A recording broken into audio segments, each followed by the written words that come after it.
Welcome to the last breakfast. Please enjoy the video. You need to start now. Check your device model, OS version, and monitor input because those determine available sizes.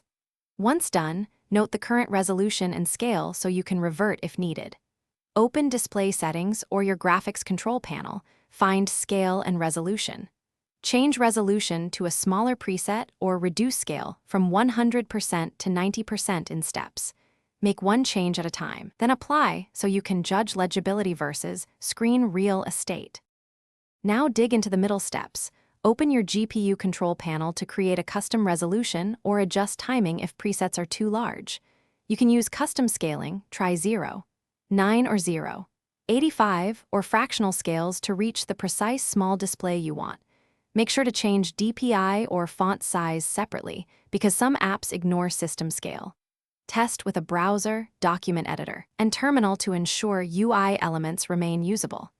If something looks blurry, try different scaling methods or enable Finish by saving a display profile or writing down the exact resolution, scale, and DPI so you can return quickly. Once done, restart or log out to ensure all apps adopt the new settings. Make incremental tweaks if some elements remain oversized. Calibrate font rendering and check contrast.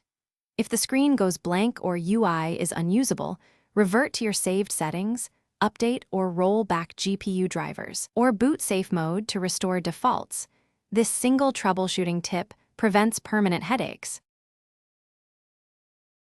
Thanks for watching. If this was helpful, leave a like and consider subscribing. See you next time.